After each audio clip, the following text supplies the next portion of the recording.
So, as I promised last night, we are looking at this is a Daisy Model 13, made by Maruzen in Japan.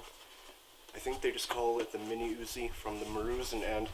This was complete in box, kind of advertised as new old stock, definitely not.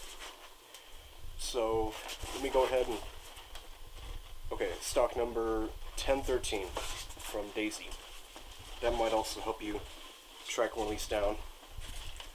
Now, this is a Shell-Ejecting Springer, and we're just going to go over the box very briefly. Comes with a thoughtful manual, double-sided. I'll scan that for you guys, put it in the description. Now, shells would have gone right here, and then the sling comes with a 2-point sling, would have gone right here, gone there, and then I'm not sure what's this part of it. This would have been the magazine, I think. And then these are the BBs it came with, .12, and they're just absolute dog shit.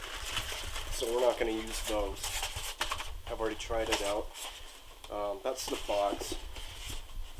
And the shells it's going to use is number 7177 cartridges.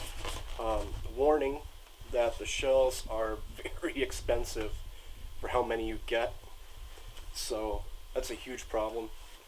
Now, moving on to the gun. Okay, here it is in all its glory. 2-point sling attached backwards, might add. Entirely plastic. There's some steel hardware on here, including the magazine, which looks very authentic. Plastic follower. There's rust all over it. Very cool magazine. I believe it holds 32 rounds, but I'm not entirely sure. The gun only comes with 10. Plastic. There's a steel bit here.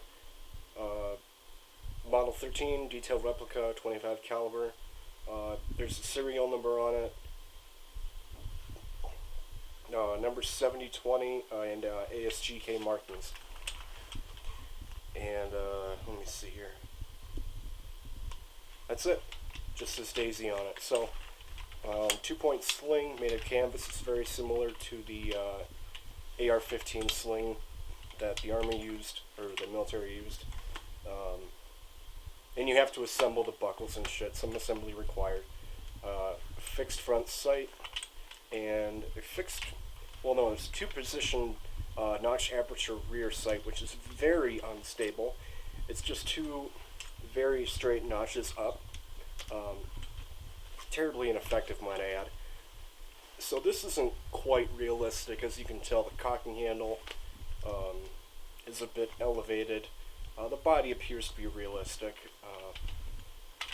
but I'm going to take a guess and say that there was originally a folding stock that this came with, but I'm sure Daisy cut that out, and it even works like how it would normally with the real Mini-Uzi stock. But there's nothing there. It's just a sling hook, which is steel, might I add. Very cool. And then you have to, metal trigger, by the way, a lot of metal components on here. Fire selector, you have to actually push in the safety to engage it into fire. It's just 2 positions, and then you're able to fire. Very difficult trigger pull, I'm just going to say that right off the bat. It's smooth, but at the same time it's got a really heavy spring behind it. And I think that's about it. Moving on. So the gun's fairly heavy, not too heavy. Does not have a hop-up. So moving on. The bolt actually opens up, much like you would expect from a shell-ejecting gun. Here we go. Fairly hard to cock, and then the bolt gets caught up on the trigger, I think. As you can see, it just rests right there. But if you push it forward, or if you push it all the way back and let it go, it goes, and then there are metal components all over on the inside, some plastic, but appears to have been very durable at one point. I'll get to that in a bit. Okay, here's it firing without a pellet. Very heavy trigger pull. Okay, there it is. And then you cock it back again, and it would kick out the shell. Okay. And we have these fairly real, not really realistic looking ones, and you just put the BB in the front. A lot of these cartridges, the bigger ones, came damaged. They were either cracked or they wouldn't hold the pellet in the O-ring. And fortunately, I have another Daisy gun, not going to spoil it for you, that came with 10 shells, and I was able to use most of those to replace. I'll demonstrate loading it for you now, right now with the shorter shell. It loads just like a real gun in that it's double stacked, and then you would just load the shells into it after you load the shells with BBs, and it just keeps going. The follower is really old, and this gun could just use a really lightweight lubrication just to make the parts move a bit faster. There's a lot of binding up in this gun, just all over the place, and then that'll be all I looked for now. Like I said, I think it either holds 30 or 32 rounds, and then you would load it into the gun, cock it back, fire, and then what's supposed to happen is when you cock it back, it's going to kick out the shell, right?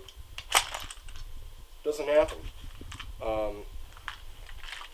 The smaller cartridges work better in that they at least get loose, but the bigger ones, what they do is they just stick inside the chamber connected to the bolt. I don't think the shell ejection thing is working, which just sucks. I mean, that's the selling point of this gun, right? And then, you know, it can stovepipe like a real one. So you can imagine it's a very tedious gun to fire, or even get working at all. Oh, 285, never mind, my bad. Much more powerful than I recollected. So that was the Daisy Model 13 soft air gun. This is exclusively a plinker. I wish it would have come with a folding stock instead of a fucking sling point, but, you know.